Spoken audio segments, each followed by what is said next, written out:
Good morning, everybody. Today we are doing a morning dew. So I'm light misting everything in here. And when I mean everything, I mean everything. I do the creek, I do the rocks, everything but my lights there. Try and get everything a nice little morning dew.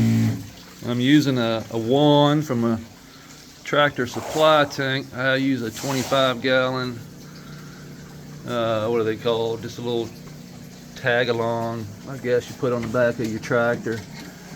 I just set it on this table here and hooked it up to a battery. I also have a circulation pump in there. That's what you hear. That circulates water, keeps that rainwater from going stagnant. Good thing to do for sure. Keep your water circulating, just like this is circulating, consistently moving. We only have a few, of the spots that we want these little microclimates right in here. And these are purposely done to create that little microclimate just for fun, really, because we want diversity in all types of different things. So diversity in climate, diversity in microbes, biology, everything, the whole 9 yards is what we're looking for. So we removed some of the pots. This one is leaning this way, you can see. This is on purpose. I purposely pushed it this way to get it to come and separate it from this one. So this one I'm going to push this way a little bit. Excuse me. Throat's a little messed up. But we're going to push that one this way, and then we're going to, these are not going in, these are going to go outside.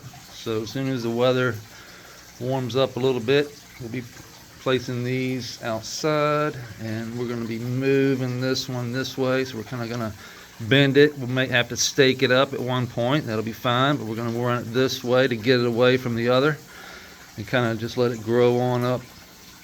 Separate it. This one I have a feeling is going to be a stretcher. It's definitely looking deep. I love the node spacing is perfect for me. This is what I'm looking for. These two are the same. You can see the node spacing on this one's a little tighter. This one over here is a little bit more spaced. I like the more space just because that's the way I like. It's easier to trim, it's easier to prevent powdery mildew when they're all not clumped together in a space like this, or in an enclosed space. Tight noded plants, I had a really hard time with powdery mildew and different things. I know it's just my environment, really, but we also put some Californicus mites and some Floriconicus mites. I think I'm saying that right. Anyway, they're predatory mites, and they hunt spider mites and eat spider mites.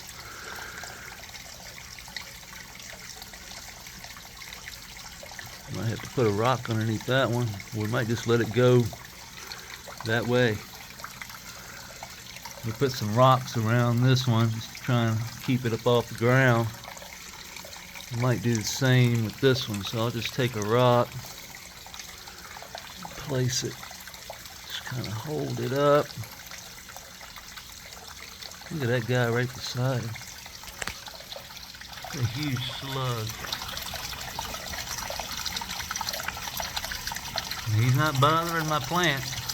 My plants are, this is one reason why I don't put babies, like tiny little babies or seedlings, in this bed, because there's too much life going on down there. Guys like this right here will come along to your seedling, eat them right on up. Once the plant, if you put a protective barrier like that pot around it, they don't tend to like to crawl up that plastic pot. They'd rather stay on the ground. So this way, if you get your plant big enough before you put them in, you won't have to worry about the slug. The slug is going to eat everything else. He's not going to bother the cannabis plant. as long as you have plenty of food in here for these guys. And every once in a while I do take them out. Like if I see too many of them, I will take them out. And if you do get an infestation of slugs, like they're starting to be a pest or nuisance, take a little saucer pan, like just a little hand saucer, like a little plate, plastic plate or something, and set it on the bed and put IPA beer. Or any type of beer really, but I've found that IPA works best. It's something about the hoppy IPA that they just really love. They'll go in there and drown. And I also know that if you have springtails or anything like that, rove beetles love it. Like they go in there, drink it, get out. The slugs go in, get drunk, pass out, and drown in the beer. So you'll have a bunch of dead slugs. You can leave the slugs in the beer in the saucer for like a month. It'll froth over, and that froth, that ferment, will be food for all your beneficials. So that your beneficials will then feed off of that froth. And yeah, it's pretty interesting. I watched it happen myself when I did it in this bed over here. It was pretty cool. So it's a good little trick to get rid of slugs in your garden or in your 4x4. Anywhere you want to get rid of them, set you a beer down on them, and they love it. They will get drunk and pass out, and that's the end of them. Let's go check out the pond here. Our snail eggs have not hatched, but I'm watching them. You can see a little discoloration. You see the colors changing a little bit. It looks like they're ripening up for sure. So I'm expecting mystery snails, baby mystery snails here soon. Probably the next week or so, I would hope. They say 10 to 4 weeks, so 10 days to a month. There's Cooter. What's up, Cooter?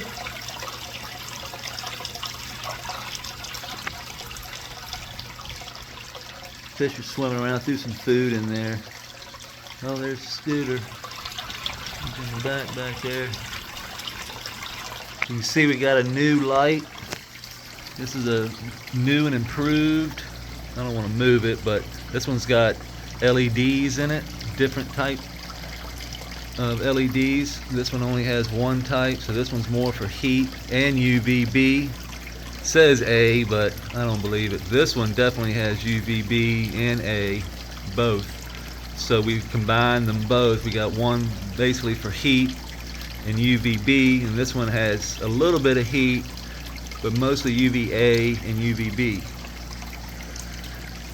So we have a little bit of both, and they love it. They're up there all the time, but they're down in the water now because I just fed them, and everything's down here hunting.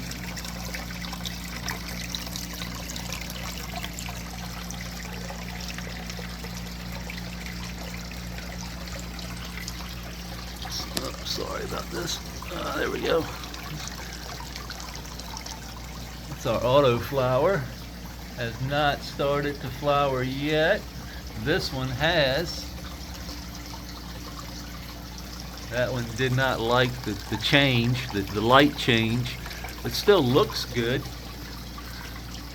I mean, we'll see how it turns out. This one's still growing. Got a little gangster lean to it.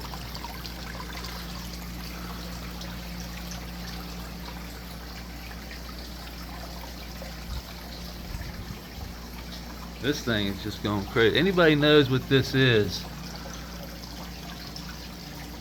Google says it's a some type of weed, like it just grows down by the reservoir down here on my property. That's where it came from. It just popped up out of the moss.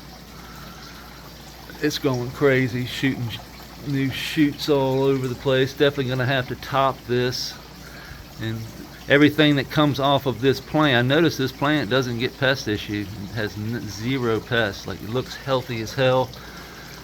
So all we're going to do is chop and drop this thing. So everything that comes off of this is going to go right back into the center of that bed there, and we're going to give back what it's taken. All the grasses and everything are really starting to take off. It's going to be a jungle. See the moss starting to grow back where the millipedes have torn up. The moss is coming back and growing on top of what they tore up. That's really good.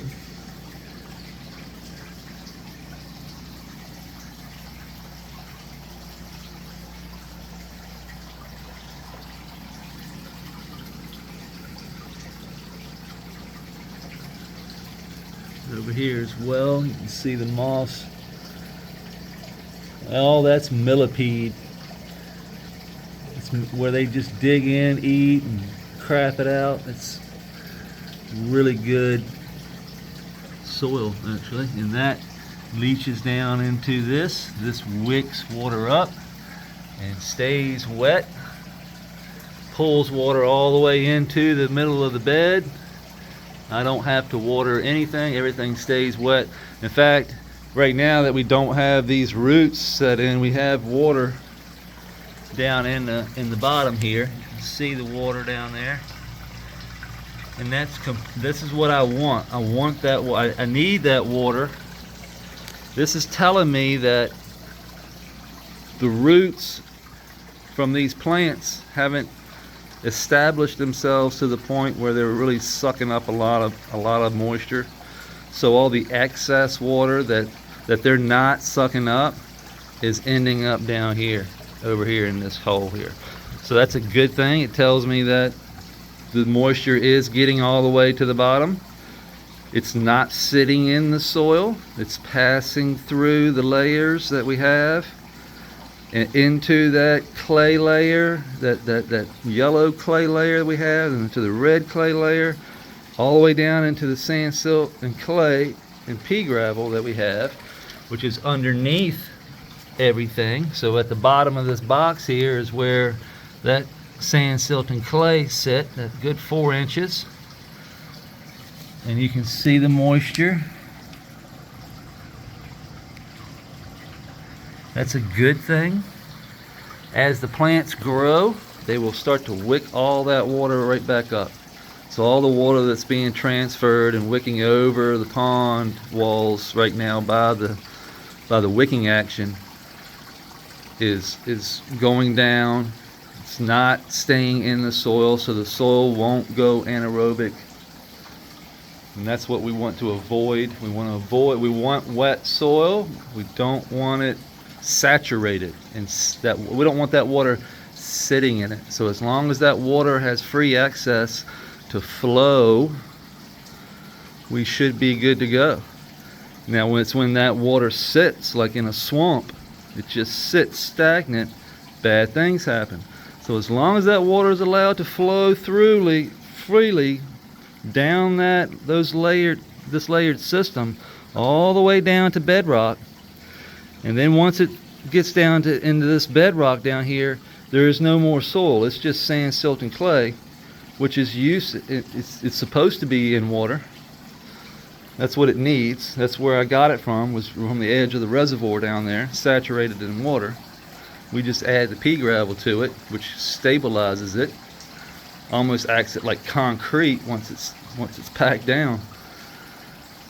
And the water just sucks it right on up. It can hold a tremendous amount of water, and the roots just go down there, and that's where they feed and get all their nutrients, and the biology is continuously breaking things down. So as long as we're topping off our O horizon, our organic matter that's being broken down and sinking down, we'll top that off with the IMO 3, 4, and 5 and continue to roll. Hopefully this is all I ever have to do.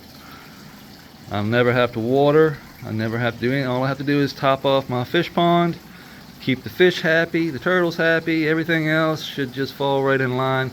When we get pest pressure, we introduce, the predator of that pest, and hopefully we balance the system out. We don't have to spray any fungicide. We don't have to spray any type of anything. No soaps, no nothing.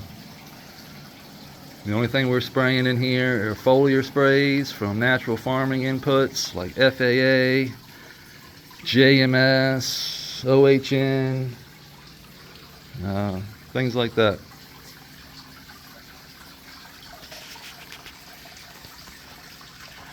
Cougars just getting around.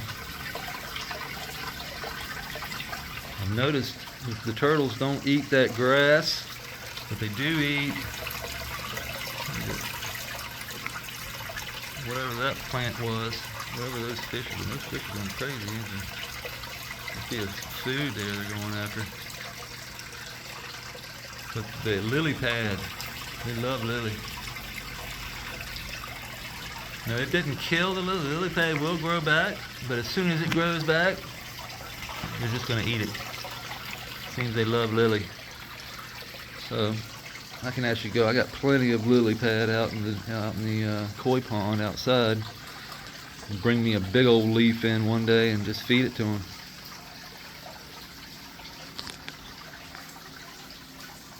Well, that's today's walk around. I appreciate everybody joining me, and we shall see you tomorrow.